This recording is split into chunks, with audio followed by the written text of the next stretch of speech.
Abra sua Bíblia no livro de Neemias, capítulo 8.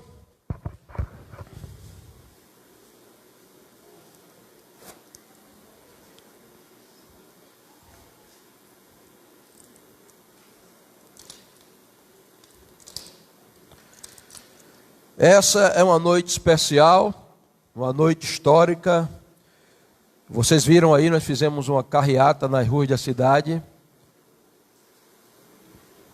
em homenagem ao dia da Bíblia, preconizando o livro de Deus, né? E algo que eu já tinha esse sonho no meu coração, então hoje se materializou. Já estava conversando com o pastor da Assembleia, que próximo ano vamos fazer uma festa bem organizada, vamos ver se as igrejas maciçamente participam. Quero agradecer aos irmãos que colaboraram conosco, na sua moto, no seu carro, estiveram ali presentes. E nós precisamos realmente todos os anos homenagear a Bíblia com esse dia tão especial, porque se nós estamos aqui essa noite é por causa dessa palavra, desse livro. Encontraram Neemias 8? Amém? Vamos começar a ler a partir do versículo 1. E chegando o 7º mês, e estando os filhos de Israel nas suas cidades, todo o povo se ajuntou como um só homem na praça, diante da porta das águas, e disseram a Esdras, o escriba, que trouxessem o livro da lei de Moisés, que o Senhor tinha ordenado a Israel. E Esdras, o sacerdote, trouxe o livro da lei perante a congregação, assim de homens como de mulheres, de todos os sábios, para ouvirem no primeiro dia do 7º mês.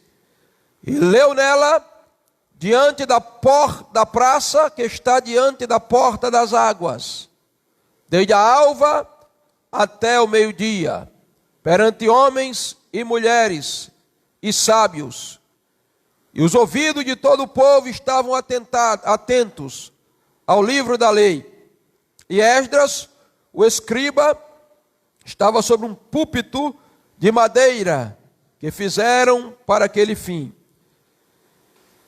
Estava em pé junto a ele, a sua mão direita, Matatias, e Sema, e Anaías, e Urias, e Uquias, e Mazéias, e a sua mão esquerda, Pedaias, e Misael, Malquias, e Azum, e Asbadana, e Zacarias, e Mesulão.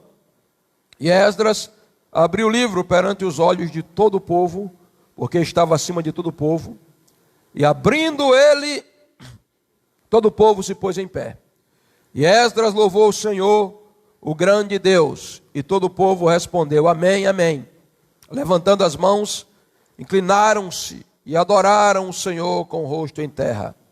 Jesua e Bani, e Serebias, e Jamim, e Acube, e Sabetai, e Odias, e Mazéias, e Quelita, vamos botar o nome dos filhos que vão nascer, esses nomes aí bonitos, né?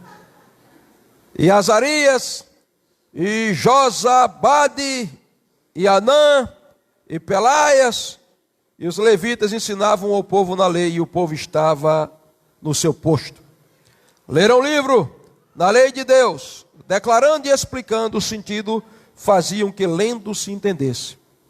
E Neemias, que era o Tirzata, o governador, e o sacerdote Esdras, o escriba, e os levitas que ensinavam ao povo, disseram a todo o povo,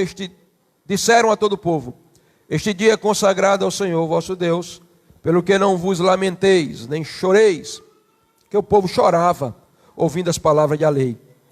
Disse-lhes mais, ide, e comei-vos gorduras e beber doçuras, enviai porção aos que não têm nada preparado para si, porque esse dia é consagrado ao Senhor, portanto não vos entristeçais, porque a alegria do Senhor é a vossa força.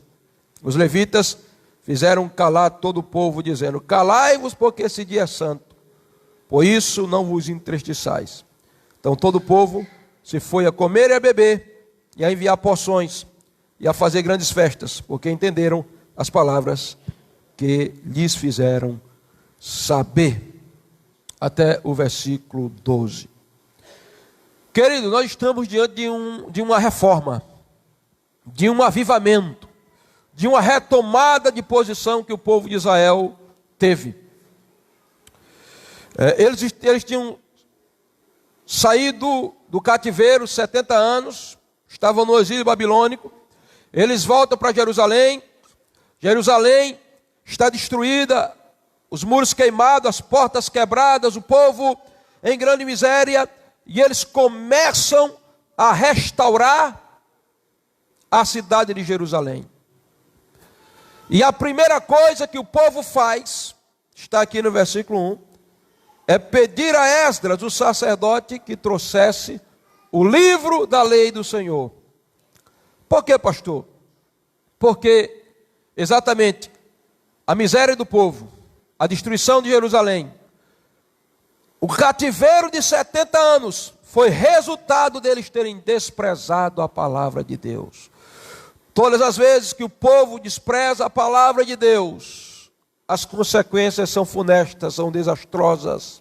O pecado campeia à vontade no meio da congregação. A força espiritual vai embora. A glória de Deus desaparece. E nos tornamos um povo religioso.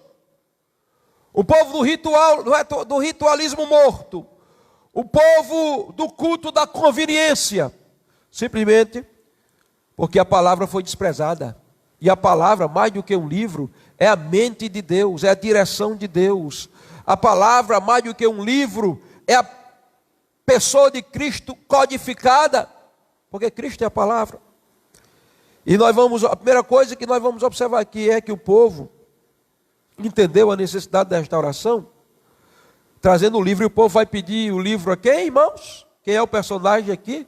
O sacerdote escribe que vocês leram, como é o nome dele? Como é o nome dele? Não ouviu, ó. Muita gente, olha aí no capítulo 8, vamos ver quantas Bíblias temos aqui. Levanta a Bíblia.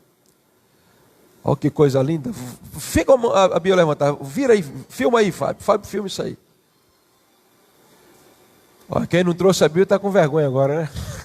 Ah, pastor, eu tenho no celular. Tudo bem, no celular você leva para ler. Tem até um celular querendo protestar aí. No celular, você leva para ler no colégio, nas horas do intervalo. Aqui, ó, pega a Bíblia para folhear, riscar, anotar. Amém? Tudo bom, Fábio? Vira para mim agora. Então, qual é o personagem aqui? Quem é que traz o livro? Como é o nome dele? Hã? Não ouvi ainda. Como é o nome dele? Mais forte. O povo diz: Esdras, sacerdote, líder espiritual, traga o livro. Agora, irmãos, o maior vexame de um líder, de um pastor, é o povo pedir o livro e ele não trazer o livro, porque ele não tem o livro. Eu visitei um pastor uma vez e ele abriu 2 caixas de relógio e ele mostrou os seus relógios. Relógios de peso, caros. Não estava interessado em relógio, queria ver a biblioteca dele. Aí eu procurei ver a biblioteca dele, ele me levou no quarto dele, intimidade, e eu vi 3 livrinhos, 2 Bíblias. E eu fiquei pensando, meu Deus, fiquei com pena dele, mas também fiquei com pena mais da igreja dele. Eu digo, meu Deus, esse povo está se alimentando de quê? Queridos, o povo disse a Esdras: traga o livro. Agora, Esdras tinha uma missão: ler o livro e depois explicar o livro, ele e os seus auxiliares. Sabe por que Esdras trouxe o livro? Por algumas características que eu quero que você veja em Esdras. Inclusive, falando em Esdras, nós estamos começando no Instituto Bíblico Esdras, né? O apóstolo Jonas teve essa ideia, passou toda a responsabilidade para mim, Jurandir e Joabe, vai ficar assim só na supervisão, cedeu para nós os departamentos lá do MIB, né?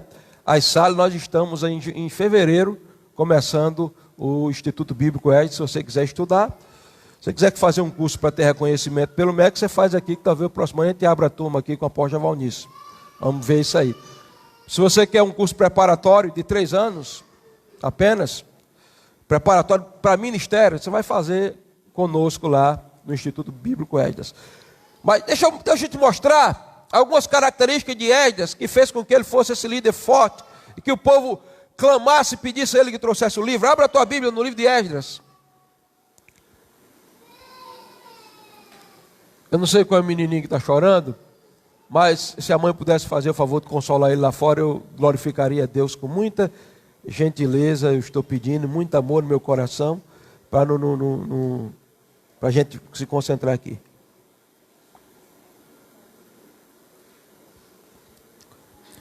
Capítulo 7, verso 6, vamos lá.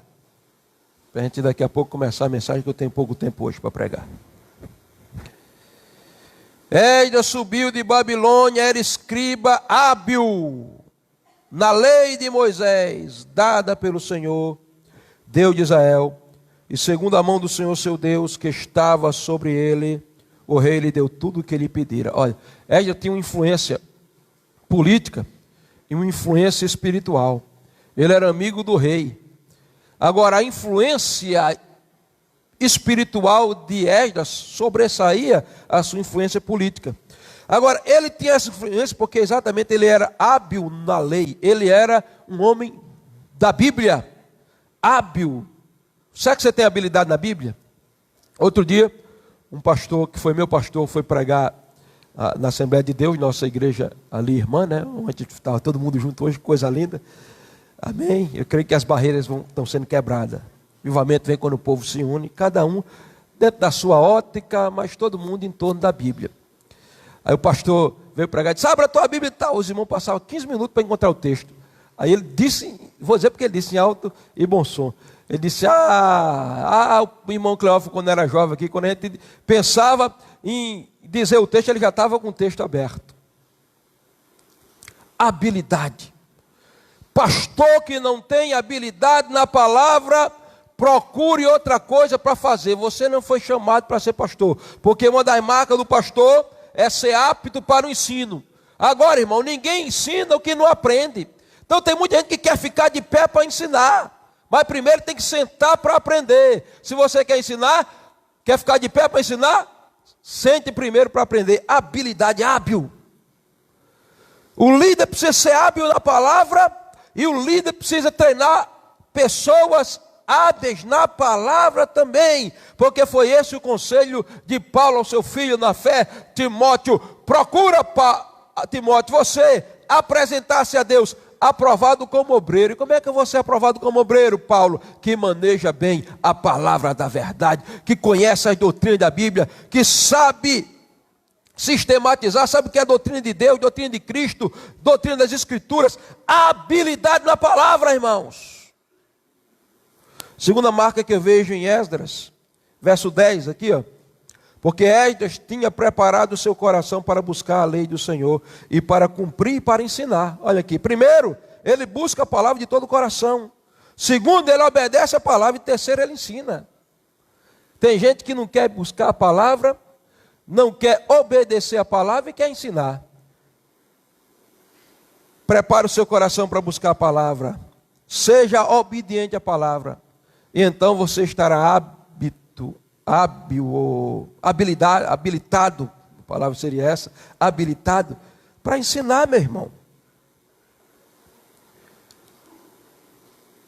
Habilidade, né? Eu estava vendo a história de um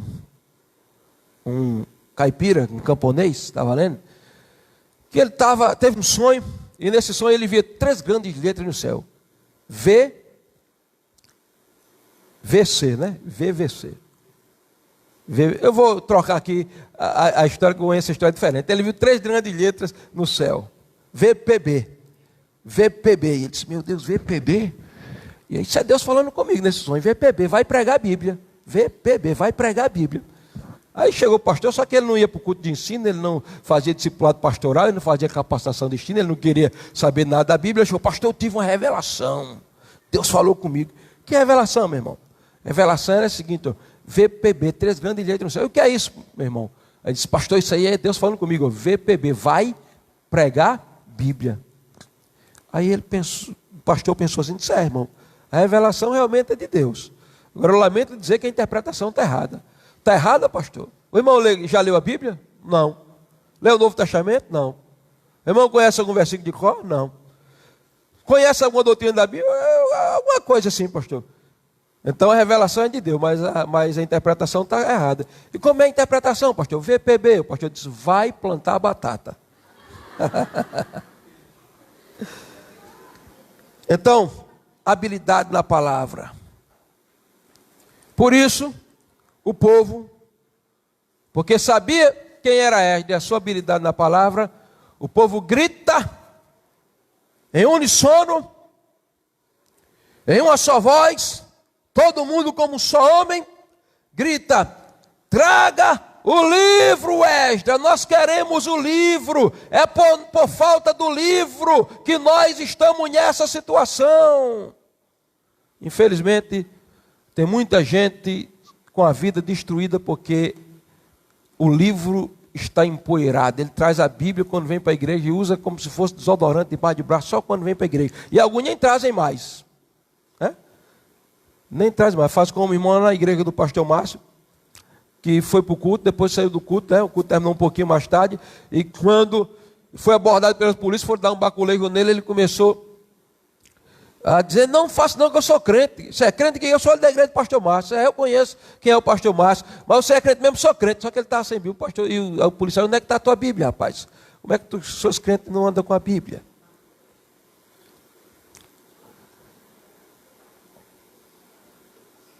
Habilidade na palavra para o pastor e para os crentes. Sabe por quê? O que destrói o povo de Deus não é Satanás, não é o inferno. O inferno tenta destruir, mas não consegue. O povo de Deus é imbatível. O que destrói o povo de Deus, o pecado entra exatamente por falta desse quesito que eu vou dizer. O que destrói o povo de Deus é a ignorância espiritual. Foi Deus quem disse, Oséias 4:6, o meu povo é destruído porque lhe falta o conhecimento. Aí depois ele responsabiliza o povo? Não, ele responsabiliza o sacerdote. Porque tu, sacerdote, desprezasse o conhecimento da palavra, da minha lei, eu também te desampararei. Triste de uma igreja que tem pastor que enche linguiça o tempo todo, não tem uma mensagem bíblica, não sabe ensinar nada, é ignorante, obtuso, espiritual, mas feliz de um povo que todos os domingos tem alguém que abre a Bíblia, explica a Bíblia, traz mensagem revelada, alimenta o povo com a palavra, ensina a palavra, porque a palavra é o nosso norte, a palavra é o antídoto contra o pecado, a palavra é o instrumento de santificação, a palavra é o alimento da nossa fé. Agora, primeira coisa que eu vejo, irmãos, é exatamente, joga o primeiro ponto, a fome do povo pela palavra, e o povo está sedento pela palavra. Olha como é que o povo diz, olha, versículo 1. Chegando o 7º mês, estando os filhos de Israel na sua cidade, todo o povo se ajuntou como um só homem na praça, e gritou, tragam o livro, porque o povo estava com sede. E deixa eu dizer aqui, isso não é coincidência não, o povo se ajuntou na porta das, veja aí versículo 1, qual era o nome da porta? Hein? Deixa eu ouvir. Vocês não estão com a Bíblia aberta não? Como era o nome da porta? Como era o nome da porta? Jerusalém tinha 12 portas, eles podiam ir para a porta dos cavalos, não foi. Eles podiam ir para a porta das ovelhas, não foram. Eles podiam ir para a porta do monturo, não foram. Para que porta eles foram? Qual que porta eles foram? Olha, não estou ouvindo ainda. Abra a sua boca, meu irmão, ou você está com fome. Eu também não jantei, não. Eu janto depois do culto. Porta das... sim, eu estou pregando para vivos, graças a Deus. É uma plateia de gente viva aí. Porta das águas. Por que porta das águas, pastor?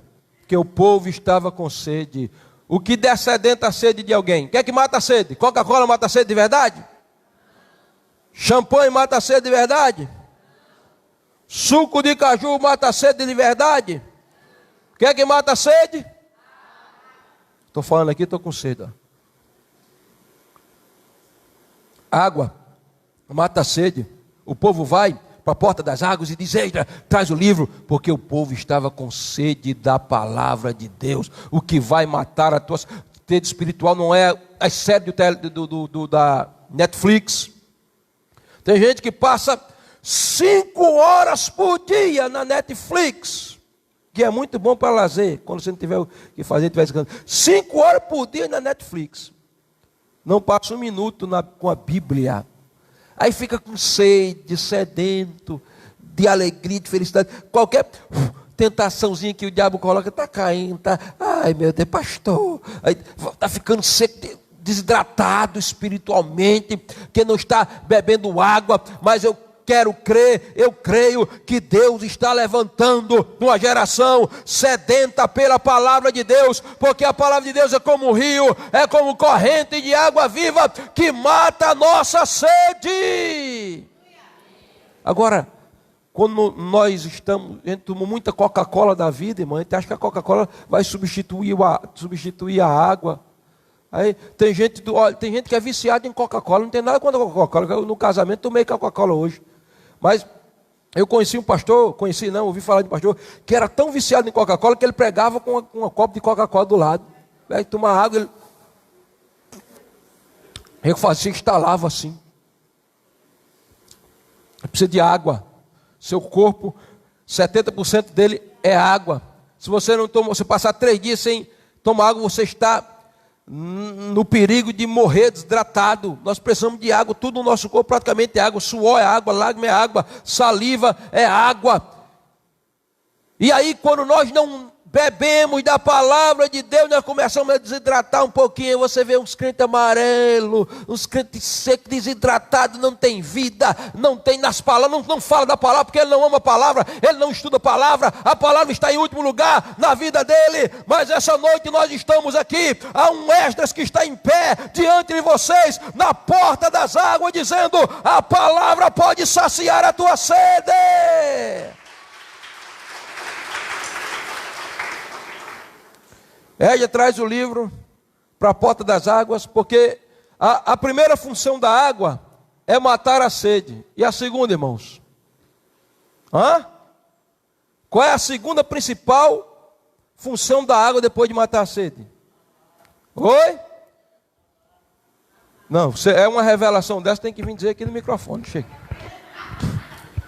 Corra aqui, vem bem ligeirinho. Você é cantor, é pregador, nesse dia vai pregar a palavra também, é benção.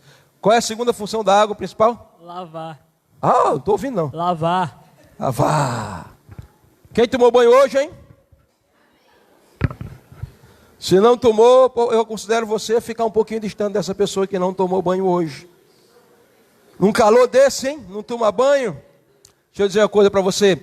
A palavra de Deus é a fonte que dessedenta a nossa sede, mas a palavra de Deus é um instrumento da nossa purificação. Tem pessoas que estão cheirando perfume francês das melhores qualidades. O cheiro se sente de 5 metros de distância. Mas se você for conviver com a vida espiritual dele, está cheirando mal. Ele fede a prostituição, ele fede a imoralidade, ele fede a pecado. O cheiro do pecado é terrível na sua vida. Sabe por quê? Ele não se banhou da palavra de Deus, irmão. Tem gente na igreja, meu irmão. Nós estamos vivendo eu estava conversando com o pastor da Assembleia hoje. Estamos vivendo na pior geração para ser pastor. Eu nunca ouvi falar em pastor se suicidar. Na nossa geração, de vez em quando, pastor se suicidar. Quando eu era moço, eu nunca havia falar, nem gente com depressão. Hoje, só o que tem mais é pastor com depressão. Por quê, hein? Porque nós estamos vivendo em uma geração que está se banhando com as águas podres, as águas sujas desse mundo pecador, e eles não estão mergulhando nas águas da palavra para serem purificados interior e exteriormente. Outro dia eu postei no meu status: triste é ver um cristianismo sem Cristo, um evangelho sem cruz, um perdão sem arrependimento,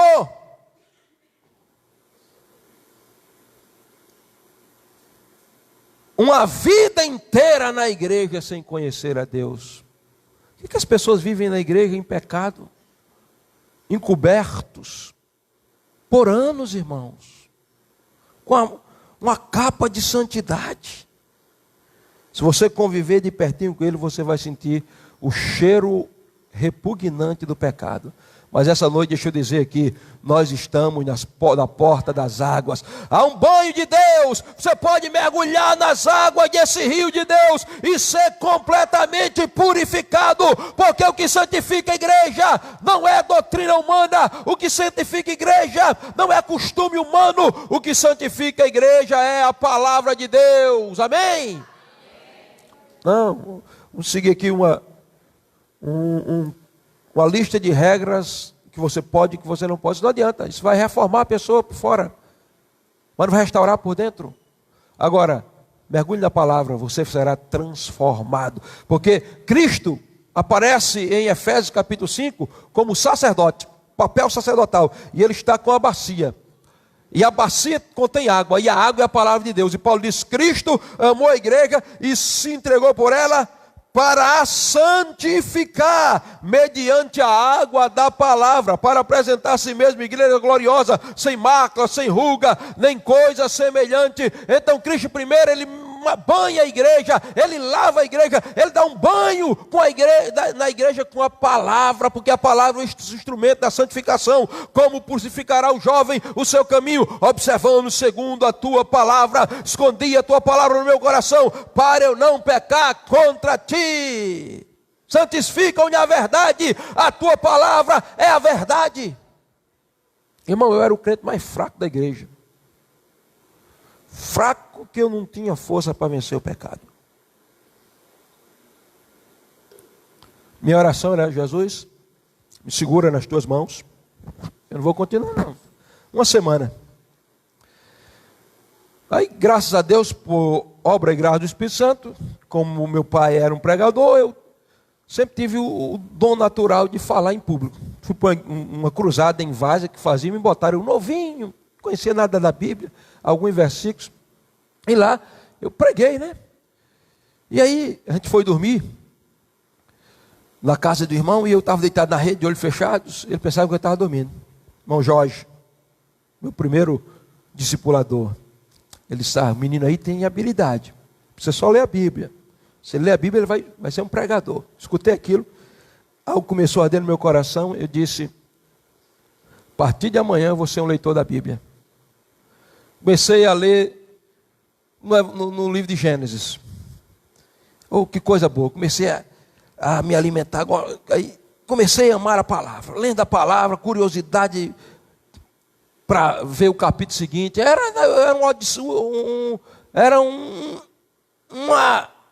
uma aventura para mim, a leitura da Bíblia. É como uma série que você quer ver o final para ver o outro capítulo. Era desse jeito que aconteceu comigo. Devorar a Bíblia noites inteiras lendo. O que aconteceu? Aquele crente fraco, que não tinha força, começou a receber força. Sabe por quê? A palavra foi lavando a minha mente, foi lavando o meu coração, foi lavando a minha vida, porque a palavra é um instrumento de santificação. Conheci um homem que era viciado em álcool, crack, cocaína, maconha e tudo. Entregou a vida a Jesus. Estava na igreja, caía. Estava na igreja, caía. Um dia ele ia saindo da igreja, olhou para o pastor e disse, eu queria ser como o senhor. O pastor disse, te alimenta. Alimenta o que? Bíblia. Ele trancou-se no quarto. Começou a ler a Bíblia. Ele disse, quando começou a ler o Evangelho de Mateus ali, a genealogia de Jesus, Jesus nascendo, ele disse, Jesus, nasce no meu coração também. Aí depois ele leu Mateus 3, Jesus sendo batizado, ele disse, Jesus, me lava com a tua palavra. Ele disse que a palavra começava a lavar ele. A palavra começou a tirar a vontade da cocaína. A palavra começou a lavar o desejo desenfreado do álcool. Resultado, hoje ele é pastor. E incrivelmente falando, foi eu que ganhei esse moço para Jesus. Ele me ouviu pregando a palavra e foi para frente.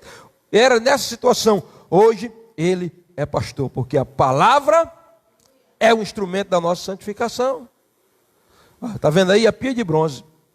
Sacerdote não entrava no lugar santo sem lavar a mão e lavar os pés na pia de bronze, que é exatamente um tipo da palavra de Deus. Mãos, abençoar, agir, ajudar, fazer.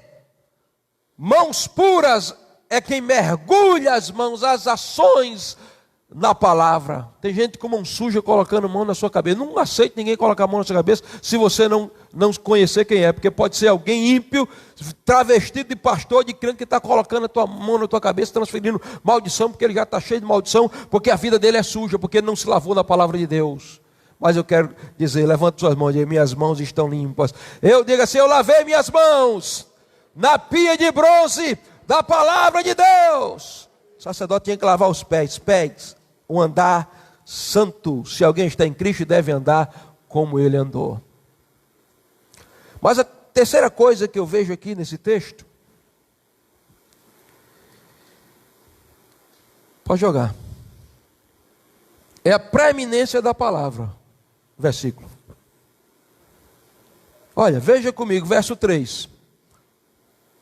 E leu nela diante da praça que está diante da porta das águas, desde a alva até o meio-dia, perante os homens e mulheres, e sábios os ouvidos do povo, estavam atentos. Versículo 4. Esdras, o escriba, estava no púlpito de madeira. E no versículo 5, está dizendo assim, Esdras abriu o livro perante os olhos de todo o povo, porque estava acima de todo o povo. Esdras estava no púlpito de madeira, logicamente, acima do povo. Agora, por que Esdras estava no púlpito de madeira e acima do povo? Porque a palavra tem que estar em primeiro lugar, a palavra tem que estar acima de tudo. A palavra é preeminente, o primeiro lugar do culto é a palavra. A adoração é bom, o louvor é bom, as danças são boas, as apresentações teatrais são a bênção, mas se a palavra não tiver, o culto não teve significado. Por quê, pastor? Porque a palavra, os louvores e a adoração não servem para mim nem para você, meu irmão. Pode até servir, porque quando eu estou na atmosfera da adoração, é o amor de Deus envolvendo a minha vida e eu amando e sendo amado por Ele. Mas para fortalecer você, louvor não fortalece. E até a adoração verdadeira tem que ser respaldada na palavra. O que é que te fortalece? É a palavra de Deus. Então, está na hora de nós colocarmos o púlpito no lugar que ele deve estar, no centro, exatamente aqui, no centro do templo, querendo dizer, a palavra tem que ser o centro do culto, e a palavra tem que estar em preeminência, porque a palavra tem que estar acima de tudo, e a palavra tem que nos elevar à presença de Deus. Um pastor me perguntou, o que é que está acima de Deus? Eu disse, a palavra. Ele disse, não, é a coroa. Eu disse, onde é que está escrito? Aí ele não soube dizer. Aí disse, a coroa não está acima de Deus. Não, porque está acima, está na cabeça. Eu digo, se está na cabeça, não está acima. Está acima, tem que estar assim.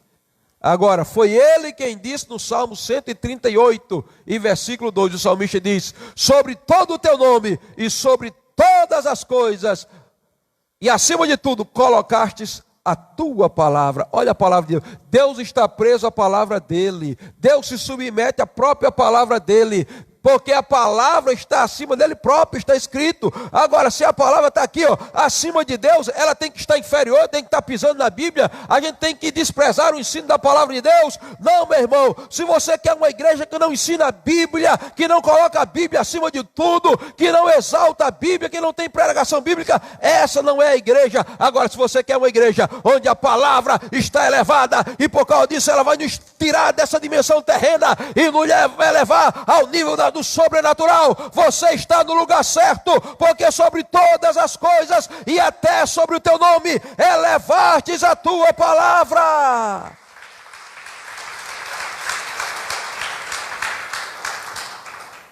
Meu irmão, esse livro nos leva para as alturas. Esse livro é eterno. Foi o salmista no Salmo 119 que disse, para sempre, ó Senhor, tua palavra permaneça no céu. Esse livro, por que esse livro tem que ser exaltado? Porque, como eu disse a você, aqui na terra, esse livro é um livro em tinta e papel. Mas esse livro é a expressão do coração de Deus. Porque um dia João teve a revelação do Apocalipse. E lá no capítulo 19, ele está vendo Jesus vindo. E ele diz, eu estou vendo os céus abertos. Eis um cavalo branco. E o seu cavaleiro se chama Fiel e Verdadeiro. Cavalos brancos estão seguindo ele.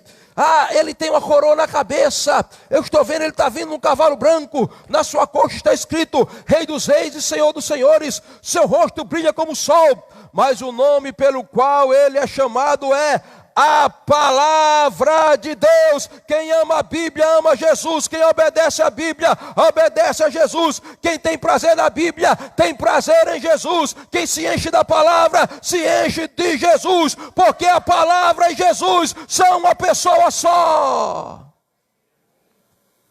Por isso, a dimensão do meu amor a Deus será medido pela dimensão do meu amor à palavra de Deus.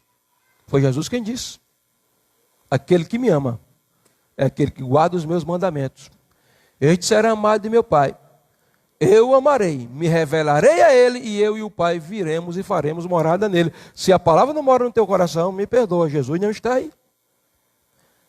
Porque ele e a palavra são um. Preeminência da palavra por causa da eternidade da palavra, irmãos. Existiu um filósofo francês, século XVII, Voltaire, deísta e influente no iluminismo, que desprezava a Bíblia. Ele dizia: tem profecia na Bíblia que diz que os carros correrão como relâmpago. Ele já não sabia, ele não entendia o que é hermenêutica, nem exegese, então ele interpretava do jeito dele. Aí ele dizia: isso é mentira, porque se o homem andar 40 quilômetros, ele morre asfixiado. Hoje o cara anda 180 quilômetros, 140 quilômetros, e não tem problema na velocidade dos carros. Ele dizia isso. E Voltaire, sabe o que Voltaire disse? Daqui a 100 anos, o cristianismo será extinto e a Bíblia desaparecerá. Porque a Bíblia é um conto de carochinha, ela vai desaparecer. O que acontece? Voltaire morreu. E não morreu de maneira tão boa. 100 anos depois, a casa onde Voltaire cresceu, onde ele morava, se tornou museu de Bíblia. Voltaire passou, os imperadores passaram, os impérios que atacaram a Bíblia passaram, os homens que perseguiram a Bíblia não existem mais, não estão mais. Os Césares passaram. Mas deixa eu dizer uma coisa para você: a palavra de Deus não passou, porque foi Jesus quem disse: passarão os céus e a terra, mas as minhas palavras não hão de passar. Deixe que a Bíblia continue sendo o livro mais perseguido. Enquanto ele é o livro mais perseguido, ela é o livro mais lido. Deixe que a Bíblia seja o livro mais questionado. Enquanto ela é mais questionada, ela é também mais obedecida. Deixe que a Bíblia seja o livro mais criticado. Enquanto ela for mais criticado, continuará sendo o livro mais atual. Há uma ressurreição nas universidades aí, crítica ao cristianismo. A Bíblia, um livro velho, obsoleto, um livro ultrapassado, um livro de contradições. É isso que estão ensinando nas universidades? Deixa eu dizer a você: se a Bíblia voltar para as universidades, nós veremos uma nação transformada. Porque até 1960, a leitura da Bíblia era obrigatória nos Estados Unidos. Não existia anarquia, não existia degradação moral. Tiraram a Bíblia dos Estados Unidos. O país que era o país mais ético do planeta, por causa dos fundamentos da palavra de Deus, se tornou o país mais degradado moralmente. Países da Europa, queridos, onde cresceram fundamentados na Bíblia, baniram a Bíblia. Hoje são os países que aplaudem a ideologia de gênero, que é tão ovacionada nas universidades, nos pseudos intelectuais, nos inchados intelectuais, que você que é universitário, você sabe quanta guerra é. Tem gente que fica até com medo de dizer que é cristão nas universidades de hoje, né? Porque desprezaram a Bíblia. Mas deixa eu te dizer, podem desprezar a vontade quando atacam a Bíblia, porque esses países aí que eu disse a você, sabe por que eles se tornaram países imorais? Exatamente porque eles tiraram a Bíblia por causa do liberalismo teológico, que a própria igreja começou a pregar um evangelho que Cristo não pregava, tirando os milagres da Bíblia, a sobrenaturalidade da Bíblia. Mas deixa eu dizer, quanto mais atacarem a Bíblia, eu vou me levantar no meu púlpito e vou dizer, o lugar da Bíblia nessa igreja é acima de tudo e de todos. A Bíblia tem preeminência. Neemias estava no púlpito de madeira, ele estava aqui acima do povo, porque ele tinha aberto o livro para o povo. Quando esse livro for aberto e exaltado na nação brasileira novamente, então essa nação sairá do caos, sairá da fossa onde ele está e será levada às alturas por causa da palavra de Deus. Aí essa história de que não existe verdade absoluta será banida, relativismo moral vai embora e nós vamos viver os princípios da palavra de Deus. Até na igreja, porque infelizmente muitas igrejas não vivem mais o princípio da palavra de Deus. Porque não há lugar para a pregação do evangelho. E não há crentes famintos e nem apaixonados pela Bíblia. Mas nós vamos dizer como John Wesley, nós somos o povo de um livro só. Amém? Esse quarto ponto.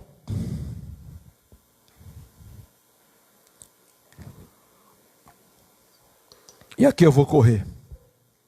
A Bíblia gera o verdadeiro louvor e a verdadeira adoração. Quando Esdras abre o livro, olha, a simples leitura do livro, olha, o povo estava em pé. Meu Deus, eu não entendo esse povo que não aguenta 40 minutos de culto, de oração. E os que reclamam mais, é os que vêm de mês em mês na igreja. E quando termina o culto, esses reclamadores de plantão, ficam meia hora batendo papo lá fora em vez de ir para casa. Eu não entendo isso. Que o texto diz aqui, ó, quando Esdras abriu o livro, o povo estava em pé, escutando nem a pregação, a leitura do livro. Desde a alva, 5 da manhã, até o meio-dia. Dá para tu isso aí? 5 da manhã, meio-dia, de pé, ouvindo a leitura da Bíblia. Vai lá, meu irmão, eu queria que tivesse uma máquina do tempo que eu ia colocar tu lá, para o passado, aqui para o capítulo 8 de Neemias, para tu ficar lá de 5 horas da manhã, meio-dia, sem tomar café da manhã, o estômago roncando, ouvindo Esdras. Vai lá reclamar com Esdras, assim. Ó, Esdras, não tem nem louvor, termina logo essa leitura.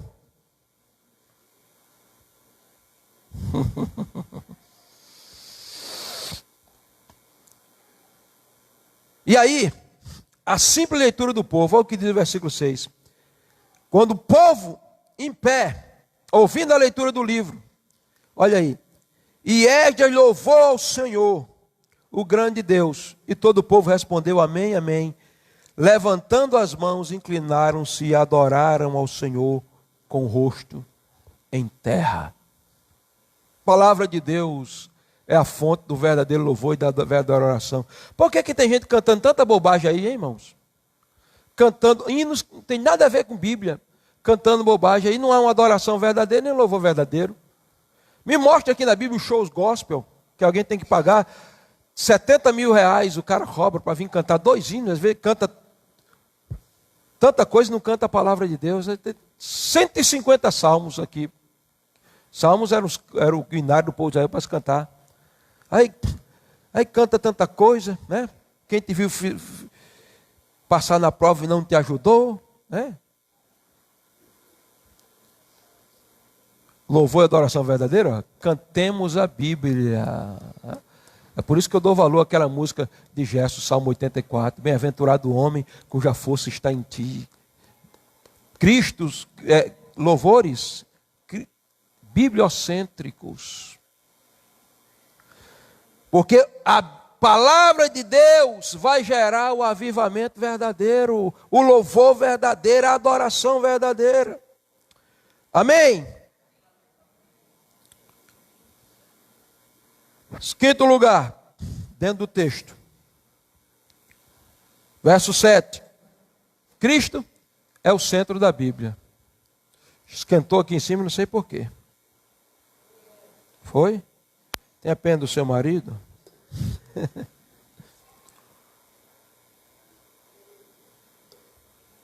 Cristo é o centro da Bíblia. Olha aqui, ó, verso 7. Qual é o primeiro nome que aparece aí? Olha aí na tua Bíblia, verso 7. Hã? Não estão mais aí não? Já foram para casa? Qual é o primeiro nome que aparece aí no verso 7? Como é o nome aí? Yeshua. No aramaico aqui, Yeshua. Jesus. Coincidência? Não. Bibliocidência. Se no versículo 1 o povo é descedentário porque a palavra mata a sede, ela é a água. No versículo ainda o povo é lavado pela água. Se no versículo 4 a palavra é preeminente, está acima de tudo. Se no versículo 6 a Bíblia, a leitura da Bíblia gera a verdadeira louvor e a verdadeira oração. No versículo 7 nós encontramos que o centro da Bíblia é Jesus. Foi o próprio Jesus quando Cleófas ia andando com ele lá no caminho e aquele outro discípulo de Amaús e conversando, e Jesus começou a falar sobre a palavra, começou a arder no coração, e depois eles começaram a dizer, não, porque a gente pensava que ele era o Messias. Aí quando Jesus parte o pão, Senhor é o Senhor. Aí Jesus, vocês são nessas de entender, tudo que é de mim estava escrito. Aí ele vai dividir, vai mostrar as 3 divisões da Bíblia judaica. Tudo que é de mim estava escrito na lei de Moisés, a Torá, nos Salmos, ou seja, os Quetuvins, e nos profetas, os Nefilins. Torá, Quetuvins e Nevins. Lei, Salmos e profetas. Jesus estava dizendo, a Bíblia, a mensagem principal dela sou eu. Eu sou o centro. Então, você só vai descobrir Jesus se você abrir a sua Bíblia, se você lê-la. Porque Jesus está nas páginas da Bíblia, de Gênesis a Apocalipse. Você abre Gênesis 1:1. No princípio criou Deus os céus e a terra. E a palavra Deus ali, Elohim, quer dizer unidade na pluralidade, pluralidade na unidade. Ou seja, quem está criando é o Deus Trino. O Pai, mediante a palavra, pelo poder do Espírito, cria todas as coisas. Aí você chega em Gênesis 1:26. Façamos o homem. Aí a Trindade. Disse Deus, singular. Façamos, plural, o homem. Façamos quem? O Pai, Cristo e o Espírito Santo. Cristo está lá. Aí você vai abrindo a Bíblia, você encontra lá, Gênesis capítulo 22, versículo 8, Isaac pergunta, pai, onde é que está o cordeiro? E Abraão aponta, Deus proverá para si o cordeiro. Quem é? Cristo. Aí você vai lá para o livro de Êxodo, capítulo 12, a festa da Páscoa. Israel está saindo do Egito e tem que matar o cordeiro, sangue do cordeiro nos umbrais e na viga da porta. Quem é o cordeiro? Cristo. Aí você vê o povo no deserto, água sendo vertida da pedra. Quem é a pedra? Paulo diz, Cristo. Aí você vê uma nuvem guiando o povo, refrigerando o calor do deserto e aquecendo o frio da noite no deserto. Quem é a nuvem de glória de dia e a coluna de fogo à noite? Cristo. Aí você vê o maná alimentando o povo de Israel. Quem é o maná? Cristo. Aí você vê agora Josué dentro do desafio e aparece o capitão da salvação. Quem é o capitão da salvação? Cristo. Aí você vai lendo os livros, todos os livros, você chega no profeta Isaías e ele está profetizando, um menino nos nasceu, um filho se nos deu, e o seu nome será maravilhoso, conselheiro, Deus forte, Pai da eternidade, príncipe da paz. Quem é? Cristo. Aí você chega nos evangelhos, ele nasce em Belém, ele tem um ministério sobrenatural, ele morre na cruz, ele é sepultado, ele ressuscita ao terceiro dia. Qual é o centro dos evangelhos? Cristo. Aí você vai ler as cartas de Paulo, aí Paulo vai pegar os 4 evangelhos e vai destrinchar tudo e vai mostrar Cristo. E você chega então agora no livro de Apocalipse e está escrito lá, eu sou o alfa e o ômega, o princípio lá de Gênesis e o fim aqui no Apocalipse, porque de Gênesis a Apocalipse o principal personagem é Cristo. A Bíblia aponta para Cristo, só conhece Cristo quem conhece a Bíblia, só tem o encontro com Cristo quem teve o encontro com a Bíblia, porque o tema central da Bíblia é Cristo. Toda a nossa vida tem que ser girada em torno da cristologia. Continuando. Vamos ver alguns efeitos da palavra de Deus para a gente terminar. Veja, no versículo 1, a palavra descedenta e lava, purifica. No versículo 6, a palavra é preeminente, está acima de tudo. O púlpito tem que ser o lugar central do culto. No versículo 6, a palavra gera louvor e adoração verdadeira. No versículo 7, Cristo é o tema central da Bíblia. Mas no versículo 8, a palavra vai nos iluminar. Em que sentido? Olha e veja comigo, versículo 8. Leram no livro da lei de Deus, declarando e explicando o sentido, faziam que, lendo, se entendesse. Luz da mente é entender a palavra de Deus. Não adianta você entender filosofia, história, biologia. Tudo isso é bom para a vida secular. Mas para a vida espiritual, se você não entender Bíblia, você está nas trevas, você está na escuridão. O texto diz que os auxiliares de Neemias explicavam o sentido e faziam que lendo se entendesse. Ou seja, eles eram exegetas. O que é isso, pastor? Intérprete da Bíblia. Aqui tem duas palavras em hebraico. Daresh, que é explicar, que chega para nós como fazer o povo entender pela fala. E depois é Raspechab, que é exatamente interpretar o texto. O que é a pregação? A explicação da Bíblia. Se o cara pega, lê um texto, aí vai lá para o Japão, depois volta para a China e não explica nada, ele fez tudo mesmo pregar. Porque tem gente que pega um texto e quando você menos espera, ele já deu a volta ao mundo e esqueceu do texto. Só a luz na mente e no coração quando há entendimento da palavra de Deus, irmãos. Hoje eu estava pregando em praça pública, eu estava falando do Salmo 119, versículo 105. A palavra de Deus é lâmpada para os meus pés, farol baixo, direção, lâmpada para iluminar os meus passos. Quer saber com quem casar de verdade? Vai para a Bíblia. A Bíblia vai mostrar as características do homem. Pastor, só batendo aqui no relógio, eu estou vendo. Estou completamente consciente da hora. Não se preocupe, antes de Jesus voltar, quem termina o culto. Lâmpada para os pés. Você quer casar? Quer saber qual é o homem ideal? Estou no escuro, pastor. Me dê uma luz, né? Uma vez a gente está fazendo um trabalho de teologia, aí o irmão ligou para o meu companheiro e disse: irmão fulano, me dê aí uma luz, que ele está sem saber fazer o texto. Aí o irmão disse: Jesus Cristo é a luz do mundo. A Bíblia vai mostrar qual é o homem ideal. O homem ideal é o que protege a mulher. O homem ideal é que trabalha, porque tem gente que só fala em casar, mas quando fala em trabalho, né? Teve até um irmão que está muito envolvido na igreja, e o fulano disse: ei, fulano, vamos estudar para fazer um concurso. Se Deus me livre, porque Jesus está voltando. Aí disse: rapaz, vamos trabalhar. Eu mesmo não, Jesus está vindo aí, Jesus está voltando. Quer saber? A Bíblia mostra. Quer saber como ser um profissional exemplar? A Bíblia mostra. Veja José, administrador de primeira. Lâmpada, a palavra traz luz para o caminho, lâmpada para os pés, para o caminho. Aqui é farol baixo, vai dando direção nas coisas particulares. Mas ela é lâmpada para os pés e luz para o caminho, farol alto, mostra o que está na frente, hein? A Bíblia aponta para o teu futuro. Pastor, eu queria ter um futuro de glória. Como é que eu vou me preparar para o meu futuro? Olha aqui o livro. Olha aqui, ó. Olha a luz para o caminho. O povo entendia o que se lia na palavra. Vai passando aí, Pedro. Agora, a palavra, ela quebranta. Esse versículo aí, exatamente.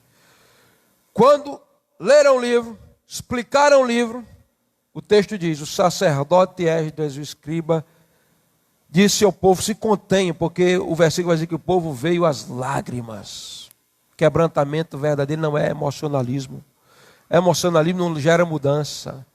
Quem se emociona, chora aqui, e quando termina aqui, vai pecar do mesmo jeito. Chora aqui, depois vai se prostituir, chora aqui, depois vai continuar a vida pegar, porque não houve quebrantamento de verdade, ele não deixou que a palavra quebrasse o coração dele, mas aqui o povo estava chorando de verdade por causa da palavra. Aí eu me lembro do ministério de George T. Field, que foi pregar nos minérios de carvão, onde aqueles cavoeiros estavam ali trabalhando, e aqueles homens, quando ele começava a pregar, aqueles homens iam saindo daquelas grutas, daquelas cavernas, e todos cheios de carvão, e John George T. Field pregando a palavra de Deus. Havia um quebrantamento tão grande que as pessoas viam aquelas listas brancas correndo no corpo daquele homem de lágrimas, milhares se convertendo. A reforma protestante, os avivamentos no tempo de John Wesley, George T. Field, os avivamentos de Jonathan Edwards, no país de Gales, pessoas que choravam, cidades inteiras se convertendo às lágrimas, porque a palavra de Deus estava fazendo efeito nos corações e trazendo quebrantamento verdadeiro, porque a palavra é como um martelo que esmiuça a penha, não tem coração de pedra duro, que não seja quebrado pelo poder da palavra de Deus. As estruturas de incredulidade, as resistências humanas, os preconceitos contra a palavra são quebrados quando ela vem como um martelo. Quebrantamento. O povo chorava. Ai, Pedro, que não tem mais tempo. Senão a pastora vem por aqui puxando meu paletó. A palavra de Deus é um instrumento de quebrantamento. A palavra de Deus é alimento. Verso 10. Disse-lhe: ide comer as gorduras e beber de doçura. Vocês agora foram alimentados da palavra, então vocês serão alimentados das gorduras e das doçuras. Porque toda verdade é paralela. Antes do físico, vem o espiritual. Se você viu um crente aí anorexo, anêmico espiritualmente falando, as quedas, que ele não se alimenta da palavra, tem pão, mas ele está como aquele povo de Israel no deserto, prefere pepino, cebola e alho. Meu irmão, o camarada rejeitar o pão dos anjos, que o maná era o pão dos anjos, que os anjos se alimentam de maná. Pão dos anjos está escrito. Não, eu quero pepino. Sabe o que é isso? É alguém que prefere o Free Friday. Prefere 5 horas de Free Friday quando você traz o maná. Não. O cara chegou para mim, estava sentado na mesa. Ele e Joabe, comecei a falar: rapaz, o pessoal não quer ler Bíblia hoje e tal. Não, porque a Bíblia é um livro chato, antigo. Eu olhei para ele e disse: meu irmão, não estou acreditando, não está dizendo isso na minha cara, não. Tu está dizendo para mim? Não, Eu digo: rapaz, para quem não é salvo, não nasceu de novo, não tem prazer na palavra mesmo, não. Porque não quer nada com Jesus. Ele ficou rindo, um sorriso amarelo, hoje está no mundo. Se alimenta da palavra. Eu preguei aqui uma mensagem, 9 pontos, sobre Abraão, né, Isaac. Quando foi, tinha um camarada aqui, não está aqui mais não, morreu. Espiritualmente não come a palavra. Contei ele na segunda-feira na praça. E aí a mensagem de ontem foi sobre quem? 9 pontos. Ele disse: qual foi o capítulo? Gênesis 1, Gênesis 22 eu tinha pregado. Qual é o personagem? Eu digo: o nome do pai dele era Abraão. Meu irmão, o alimento espiritual nosso é a palavra. Não se enche estômago espiritual com outra coisa. Não adianta, não substitua o alimento saudável pelas bugigangas aí do mundo. Aí o povo diz: pepino, alho e cebola, tudo aqui, ó. Pepino, alho e cebola, você tem que se abacar, tem que. Não nasce em cima. Você viu nascer pepino em cima? Não. Cebola, tudo embaixo. Mas maná é de cima. Mas tem gente trocando maná por pepino, cebola e alho. Vai ver o Facebook do indivíduo. Vai ver os status dele. Tem tudo, menos um terço da palavra de Deus, porque ele tem tudo no coração, menos a palavra de Deus, porque a boca fala do que o coração está cheio. Se eu me encho da palavra, eu vou ficar gordo espiritualmente, irmãos, pesado. Não é qualquer vento que me derruba, mas se eu sou um anorexo, qualquer tentaçãozinha me joga no chão. Eu não me alimento da palavra. Por isso que Pedro disse: desejar ardentemente como criança recém-nascida o leite racional, para que por ele vá descrescendo. Tem muita gente que é criança na palavra, porque nem leite ele tomou, nem um colostro ele tomou. Bíblia. Se você, uma mensagem dessa para muita gente, ele não tem estômago para aceitar, porque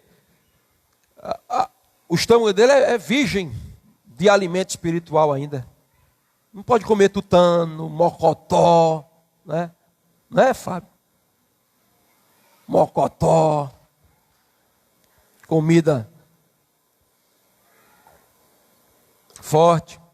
Aí o escritor hebreu diz para os irmãos de Hebreu: paz, vocês queriam ensinar algumas coisas, você não pode não, você tem que tomar leite ainda, porque vocês são crianças, vocês eram para ser mestres, vocês não podem comer alimento sólido. Mas eu quero te dizer, a Bíblia é o leite que nos faz crescer espiritualmente, a Bíblia é o pão que nos mantém de pé, a Bíblia é o alimento de Deus para nós. Por isso que Deus disse a Ezequiel: Ezequiel, come o livro. Ezequiel se enche do livro. Crente forte é crente que come as gorduras e as doçuras da palavra de Deus. Amém? Olha aí, a palavra de Deus alegra. Verso 10, o povo estava chorando. Neemias diz: vamos deixar de choro. Já se arrependeram, já se quebrantaram, já ouvindo a palavra. Então prepara o coração agora para se alegrar, porque a alegria do Senhor é a nossa força. Você vê aqui, por que a igreja é alegre? Porque tem a palavra, e pode dizer: debaixo do meu pé, debaixo, e todo mundo pulando com alegria. Vai, Pedro. Terminou? Em último lugar, vamos terminar agora com joga o versículo. A palavra de Deus é um instrumento de restauração. Leia comigo. Então todo o povo se foi a comer e a beber, e a enviar porções e a fazer grandes festas, porque entenderam as palavras que lhes fizeram saber. Instrumento de restauração. Aí a partir daí você vai ver a festa dos tabernáculos é restaurada, o povo se arrepende e confessa o pecado, as mulheres estranhas que tinham feito o povo se desviar são mandadas embora, né? No capítulo 13 de Neemias, havia uma miscigenação de pessoas, e o povo, os filhos de Israel, os meninos que nasciam, não podia falar hebraico ou judaico completamente, falavam asdoditas, né? E era uma mistura, havia uma linguagem diferente, a linguagem estava confundida, porque entrou as heresias na igreja. O povo que não entende Bíblia, sabe o que vai acreditar? Vai acreditar num vídeo que está aí na internet, que diz que Eva teve relações sexuais com a serpente, e Caim era filho de Eva com a serpente. Ou seja, Eva bota chifre em Adão com a serpente, e nasce Caim. Aí o povo, a maior revelação do mundo, meu Deus. Eu fico pensando: meu Jesus, essa mulher velha entrou no arraial desse povo, o povo não conhece Bíblia. Você vai, irmão, bota a criança para ler isso aí, que ele não vai entender isso nunca.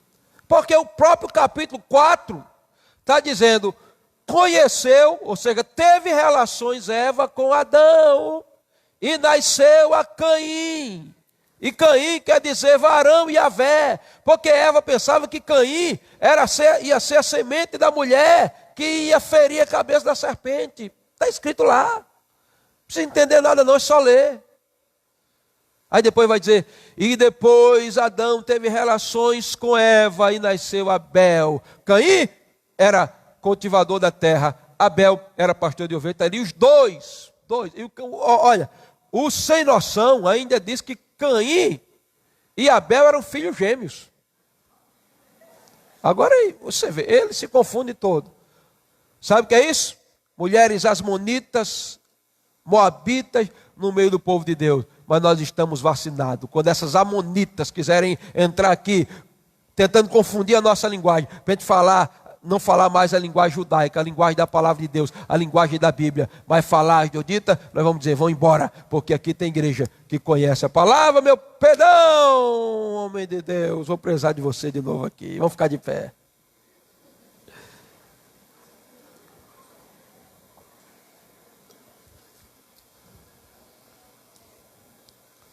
Volta do começo. Do começo, o louvor entra aqui. Sobe aqui, por favor. Vai lá, do primeiro ponto. Vai lá, olha aí. O que nós aprendemos hoje? A palavra mata a nossa sede, ela é sedenta. 2. A palavra lava, ela é a fonte da nossa santificação. O louvor pode subir aqui. A palavra tem que estar acima de tudo. Ela tem que ser preeminente. A palavra gera o verdadeiro louvor e adoração. Cristo é o centro da palavra. Versículo 7. A palavra ilumina. Versículo 8. A palavra quebranta. Versículo 9. E a palavra é o nosso alimento. Verso 8. A palavra é a fonte da alegria. A alegria verdadeira, a palavra. E a palavra é instrumento de restauração. Tudo em torno da palavra. Vamos louvar a Deus. Feche teus olhos.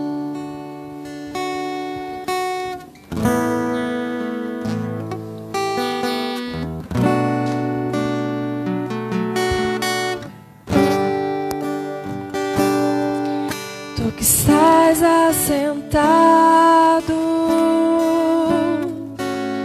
sobre os querubins,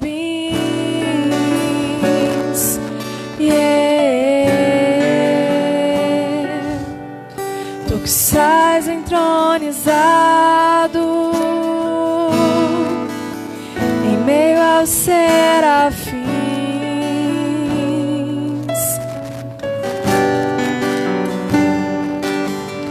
Tu que estás aclamado por anjos, vem neste lugar.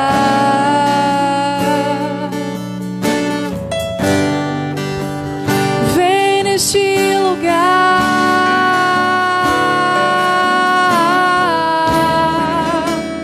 e enche este lugar.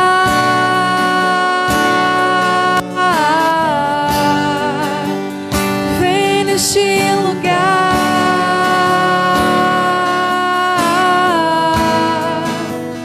e enche as nossas vidas,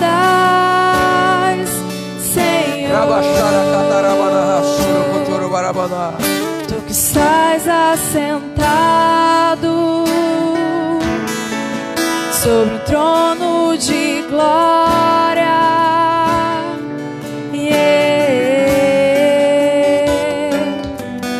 Tu que estás entronizado sobre os louvores do seu povo.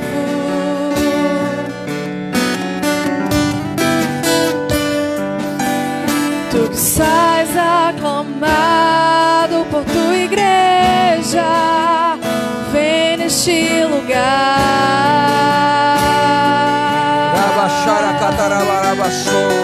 Vem neste lugar. Senhor, e a tua palavra e enche possa ser instrumento de quebrantamento, de santificação, de restauração. Vem neste lugar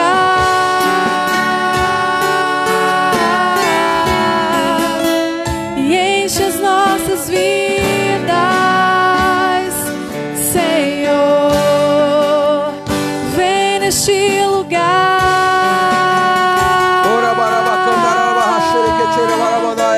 e enche este lugar.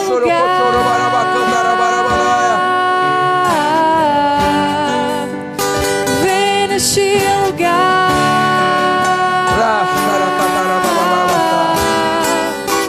e enche as nossas vidas, Senhor. Precisamos de Ti, como eu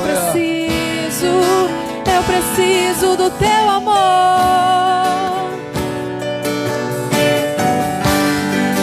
Precisamos de Ti, como eu preciso do Teu amor, do Teu calor. Vem neste lugar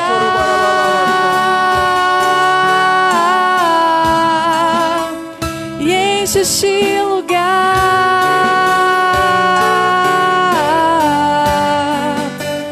Vem neste lugar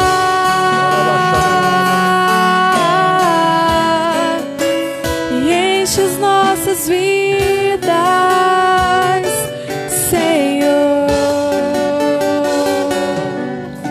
Coloca a mão no teu coração nessa hora.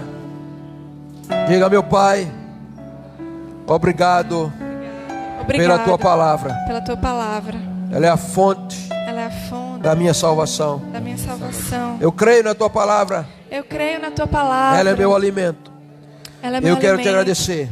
Eu quero te agradecer. Porque mediante a tua palavra, Que mediante a tua palavra eu tenho vida. Eu tenho vida. Eu tenho salvação. Eu tenho salvação.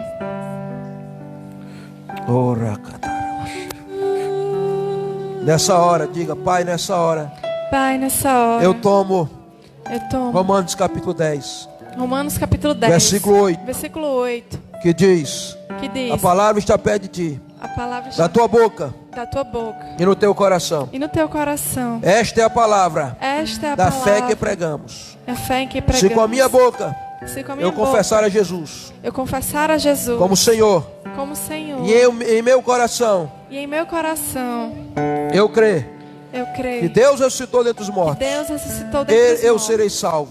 e eu serei É salvo. assim que a tua palavra É diz. assim que a tua palavra diz. Portanto, eu confesso Jesus como meu eu Senhor confesso Jesus como meu e Senhor. creio no meu coração Creio em meu coração que Ele é o meu Salvador. que Ele é meu Salvador. Eu recebo Jesus Eu recebo Jesus como meu Salvador. como meu Salvador. Fico de olhos fechados ainda, com a mão no coração ainda.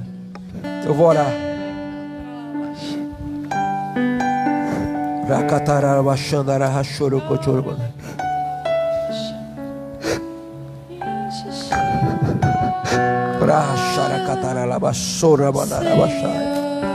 Pai, eu oro por essas pessoas que estão aqui, que ainda não confessaram Jesus como Senhor de suas vidas, para que o teu Espírito venha agora convencendo do pecado, da justiça e do juízo. Que eles sejam tocados agora pelo teu Espírito e pela tua palavra, em nome de Jesus.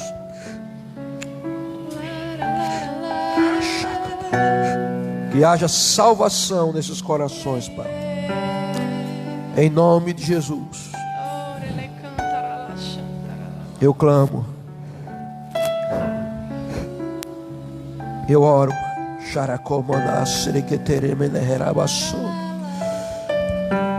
que as prisões caiam agora em resistências, que o teu Espírito venha convencendo do pecado, da justiça e do juízo. Se você está aqui essa noite, você fez essa oração pela primeira vez, e você diz: pastor, hoje é o meu dia, hoje eu quero entregar a minha vida a Jesus. Cadê você? Levanta sua mão, deixa eu te ver. Amém, Deus abençoe. Traga essa pessoa aqui. Vai lá, pastora, traga, é uma senhora, traga ela aqui. Aplauda fortemente ao Eterno. E enche este lugar. Pega um bem-vindo ali para ela, o livrinho. Aplauda a igreja, vamos fazer uma festa.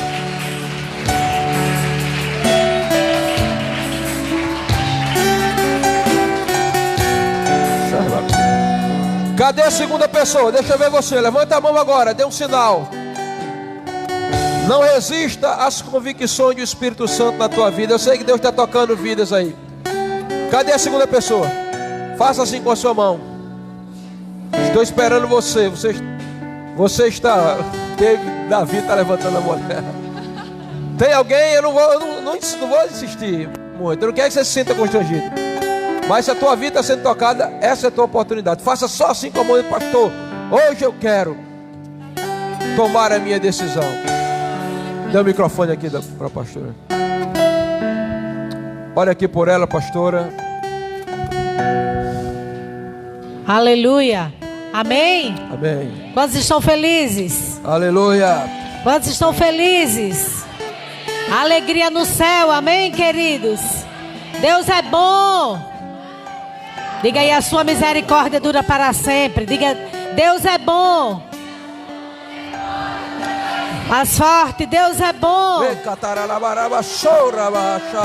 Amém. A unção do Senhor está nesse lugar. Eu quero profetizar sobre a tua vida e declarar que todas as células esse ano se multiplicarão. Nós teremos um ano sobrenatural na presença do Senhor. Amém? Esse ano é o ano da boca. Estenda as suas mãos para cá, queridos. Eu estou muito feliz. Muito feliz. 3 novas convertidas na minha célula. E Luciene está sendo mais uma hoje. Então Deus é lindo, Deus é bom. Deus coloque muito amor no nosso coração por célula, por vidas. Estenda tuas mãos para cá. Pai, nós abençoamos a vida de Luciene, Pai, nessa hora. Meu Deus, que toda a cadeia seja quebrada, Senhor, da sua vida.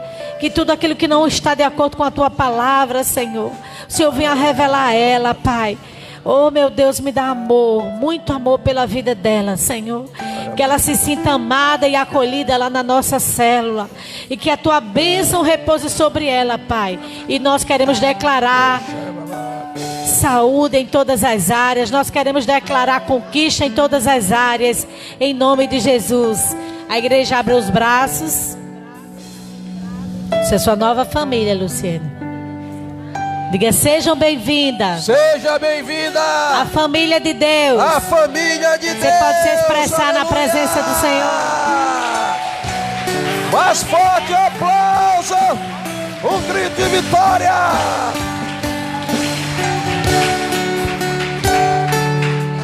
Quantos líderes de célula nós temos aqui? Ou 12, ou que está em algum ministério da igreja de dança, de alguma coisa? Levanta a mão.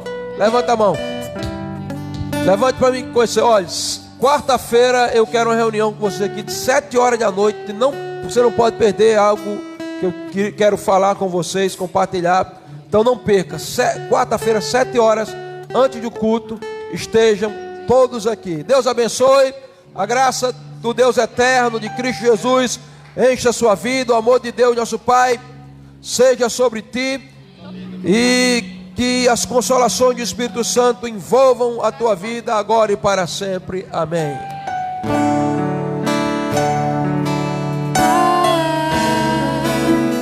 Vem neste lugar,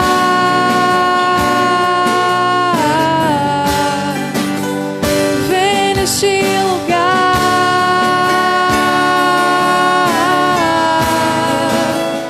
e enche as nossas vidas.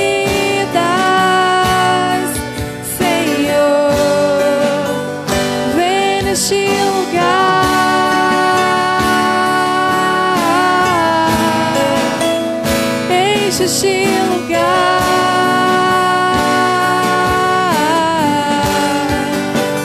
vem neste lugar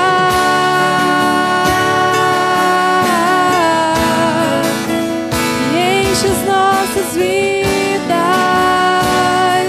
Senhor.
Este